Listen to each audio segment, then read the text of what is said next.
अगं थांबा गो बाळाचं रडणं. अगं जवळ तरी घेत आला. आओ जवळ घेऊन त्याचं रडणं आओ भुकेने व्याकुळ होऊन रडतोय तो. अगं मग दूध देत आला. कुठून देऊ दूध? आओ सांगा ना कुठून देऊ दूध? आओ 2 दिवसापासून आपली दूध भेटली नाही. कुठे काम मागायला जावं तर कुणी काम द्यायला तयार नाहीये. मग सांगा ना. आओ 2 दिवसापासून मोठं जन्माचं घट नाहीये. मग दूध कुठून येईल या शरीरामध्ये? सांगा ना कुठून आणू दूध आणि कुठून आणू अन्न आपल्यासाठी? आपल्यासाठी नाही ग सुमन, फक्त तुझ्यासाठी आणि आपल्या या बाळासाठी.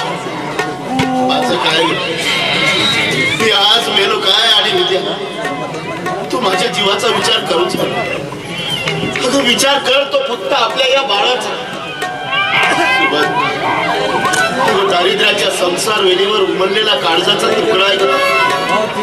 त्याला जगवण्यासाठी तुला काहीही करावं लागलं ना तरी कर सुमन, पण त्याला जगव सुमन. ही तुला एका बापाच्या ममतेची विनंती आहे ग. आपल्या बाळाला जगव.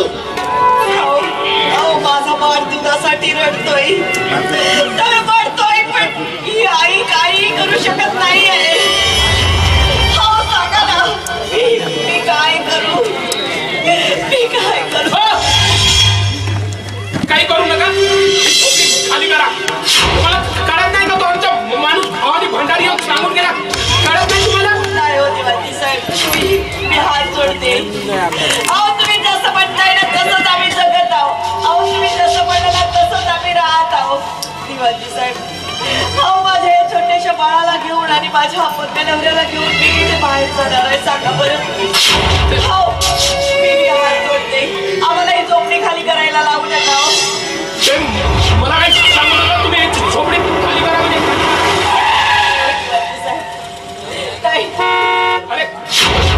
मी हात जोडते. ही झोपडी खाली करायला लावू नका. हे बघा बाई, मी काय साधा लोकल माणूस, मी काय करू शकत नाही. जाण्याची गाडी आली माझ्या एका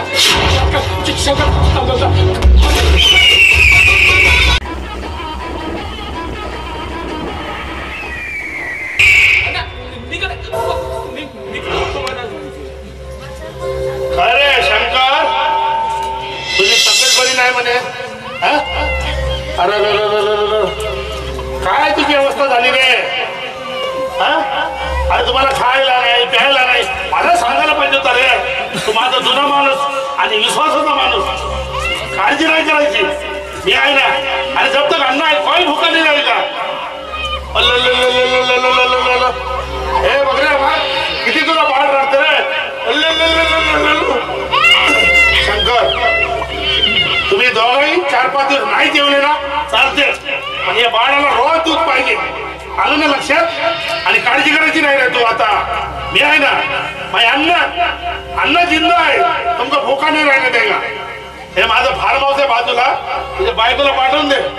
तिथं खाय प्यायचं, दूध काय लागलं पैसे पण मी देऊन टाकतो. काळजी करायची नाही आणि उपायची राहायचं नाही रे. शंकर, काय नाव तुझं? सुमन. बाजूला माझं फार्म हाऊस आहे, तिथे येऊन जा. बाळासाठी दूध आणि काय अन्न पाणी आणि उपाशी नाही राहायचं रे. अन्न जिंदा आहे, खायला का भुका? आजा.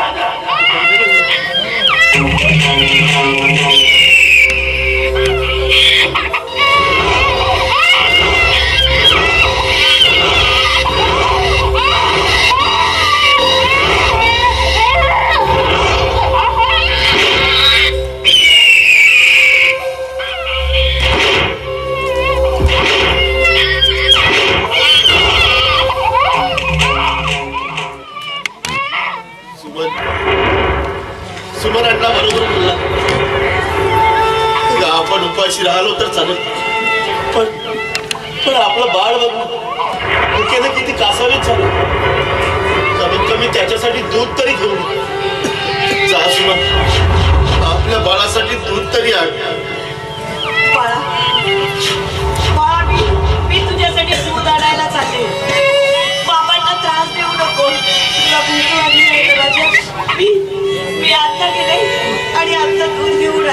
झाले तू शांत करा.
किती रडत होता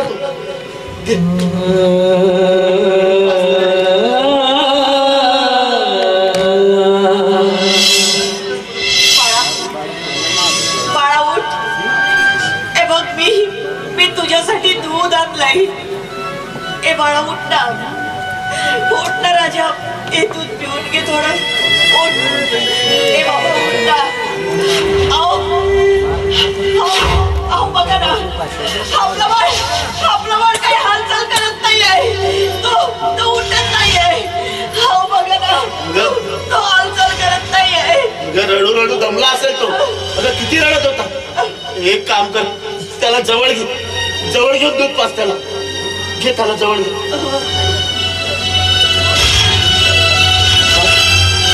त्याला दूध घे.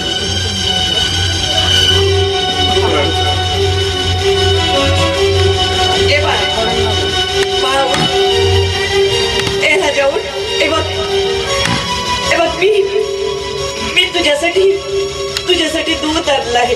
हे दूध घे. तुला भूक लागली होती ना. मग उठ ना. थोडं पिऊन घे. मग तुला बरं वाटेल. बाळा ए बाळा बाळा ए बाळा बाळा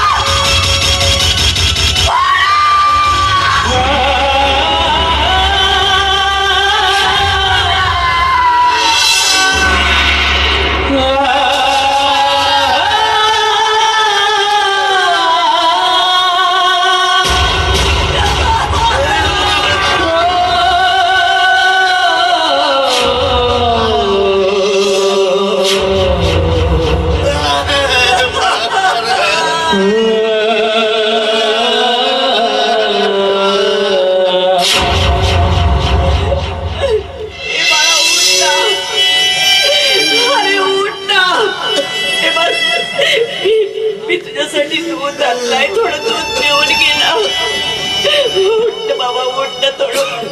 मम्मीकडे बघून हस तरी. अरे एकदा डोळे उघडून पहा ना आपल्या आईकडे. अरे उठ ना. तुला माहित आहे या दुधासाठी तुझ्या आईनं काय केलंय? नाही माहित आहे ना? मग उठ ना. उठ ना रे, एकदा उठ ना. या दुधासाठी तुझ्या आईनं स्वतःची इज्जत विकली रे.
आता आपल्या बाळाचा अंतिम संस्कार तुलाच करावा लागेल.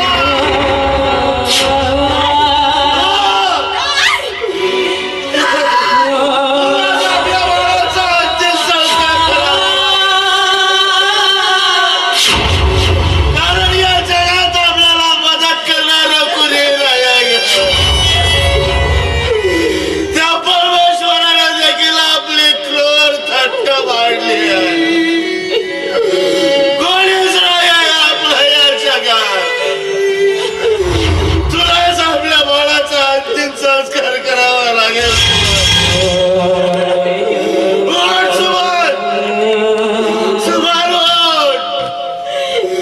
तुला आपल्या बाळाची शपथ आहे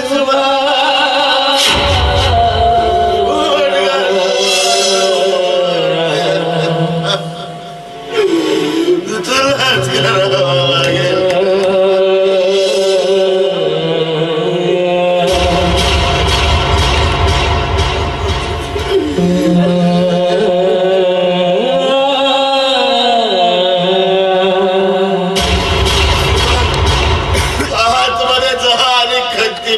घेऊन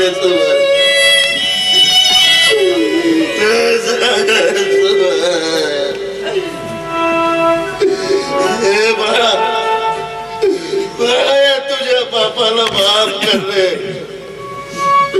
अरे तुझ्यासाठी साधं दूध सुद्धा आणू शकलो नाही रे मी. किती अभागी बाप आहे रे मी. मला माफ कर बाबा.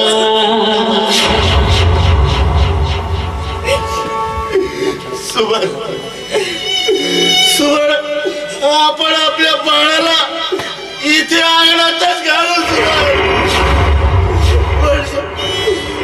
म्हणजे आपलं हे बाळ आपल्या डोळ्यासमोर खेळत आहे असंच वाटेल. इथेच गड्डा कर सुमार, इथेच गड्डा कर. इथेच घालू आपण आपल्या बाळाला.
मा